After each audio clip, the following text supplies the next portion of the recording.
লোকসভা ভোটের মুখে কালিয়াগঞ্জের বিধায়ক সৌমেন রায়ের বিজেপিতে ঘর ওয়াপসি ধাক্কা সামলে নিতে বৃহস্পতিবার কালিয়াগঞ্জের উদ্ধতার সাংগঠনিক সভা করল তৃণমূল কংগ্রেস। উত্তর দিনাজপুর জেলা তৃণমূল এবং জেলা যুব তৃণমূলের ব্যানারে এই সভা হয়।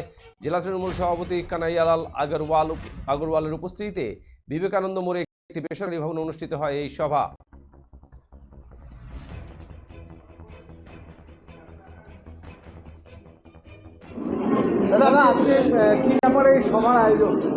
গতকাল আমি যখন জানতে পারলাম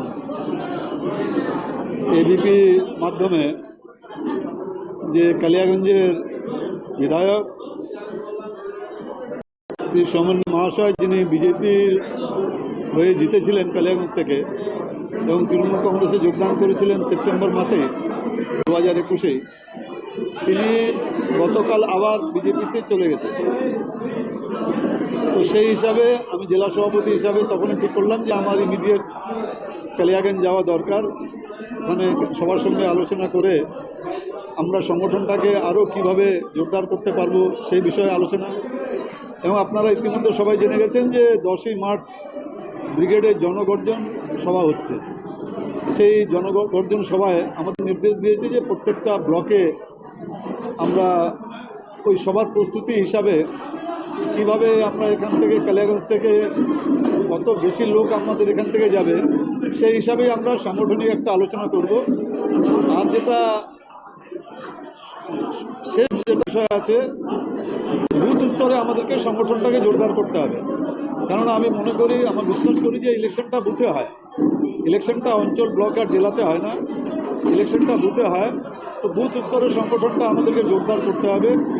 এখানে তৃণমূল কংগ্রেসের জেলা সভানেত্রী চৈতালি ঘোষ সাহা উনি আসছেন, আপনার তৃণমূল যুব কংগ্রেসের জেলা সভাপতি কৌশিক কুনু আছে, আইএমটিটিসি থেকে যারা আছেন এখনই ওনারা একটা ডেপুটেশন দিচ্ছেন ইলেকট্রিসিটি অফিসে, ওনারাও সব এখনই চলে আসবেন এই সভায়। তারপরে আমরা সবার কাজ শুরু করব। আশা করছি কালিয়াগঞ্জে আমাদের সংগঠনটা, এমনিও সংগঠনটা দুর্বল ছিল না। এখানে আমরা সৌমেন রায় হয়তো 2021-এ বিজেপির প্রার্থী হয়ে জিতেছেন, তার আগে এখানে তৃণমূল কংগ্রেসের প্রার্থী জিতেছিলেন তপন দেব সিংহ। তো এখানে সংগঠন শক্তিশালী আছে। কীভাবে পরিকল্পনা করে আমরা আরও একটু শক্তিশালী বুথ স্তর পর্যন্ত সংগঠনটাকে শক্তিশালী করতে পারি সেই হিসাবে সে বিষয়ে আজকে আমরা আলোচনা করব। লোকসভা নির্বাচনের আগে এরকম একটা ধাক্কা, মানে বিশেষ করে কালিয়াগঞ্জ, হ্যাঁ, তো আপনারা এই ধাক্কাটাকে সামাল দেবেন? আমরা তো এটাকে ধাক্কা বলে মনে করছি না, কেন তার আগেও তো আমরা জিতেছিলাম এখান থেকে। আমরা সৌমেন রায় বিজেপি থেকে জিতেছিল 20,000 ভোটে। 10,000 ভোট ছিল কালিয়াগঞ্জ টাউনে আর 10,000 ছিল বড়ুয়া বীরগঞ্জ। কালিয়াগঞ্জ ব্লকের যে 8টা অঞ্চল আছে সেখানে আমরা 200 হোক 250 হোক আমাদের লিডই ছিল, সেখানে আমাদের ডাউন ছিল না। আমরা ছিল কালিয়াগঞ্জ টাউনে 10,000 ভোট, আর বড়ুয়া বীরগঞ্জ বলে দুটো অঞ্চল আছে যেটা রায়গঞ্জ ব্লকের আছে কিন্তু কালিয়াগঞ্জ বিধানসভায় আছে, সেখানেও দুটো অঞ্চল মিলে আমাদের 10,000 ডাউন ছিল। তো এই 20,000 এই ডাউনে আমরা 20,000 ভোটে সন্ধ্যা এখানে বিজেপি প্রার্থী হিসাবে জিতেছিলেন। তো আমরা আজকে জোর দিচ্ছি যেখানে যেখানে আমাদের একটু দুর্বল আছে, বিশেষ করে বড়ুয়া বীরগঞ্জ আর কালিয়াগঞ্জ শহর, এটাকে আমরা আরও শক্তিশালী কীভাবে আমরা করবো সেই বিষয়ে আমরা আজকে বিস্তারিতভাবে আলোচনা করবো। দাদা, আরেকটা ব্যাপার কি, গতকাল সৌমেন রায় যখন জয়েন করেছে, বিজেপিতে, তখন একটা স্টেটমেন্ট দিয়ে বলছে কালিয়াগঞ্জে যে আদিবাসীর উপরে পুলিশের অত্যাচার, আদিবাসী বলছে রাজবংশীদের উপরে যে পুলিশের অত্যাচার হয়েছে, পুলিশ থানা ভাঙচুরের ঘটনায় অনেক লোক যে গ্রেপ্তার করেছে, সেটা তার তারা দিয়েছে, মানে একজন রাজবংশী হিসাবে, তার জন্যই নাকি বলে দল গঠন। এটা ওনার ব্যক্তিগত মতামত, কেন সেই ঘটনা তো অনেক দিন হয়ে গেছে।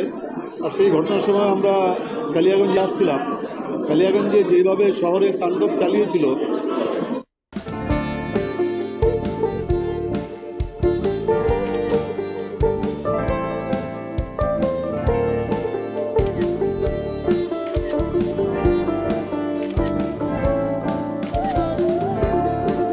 Kiara ma'am, shot ready. Just 1 second, huh?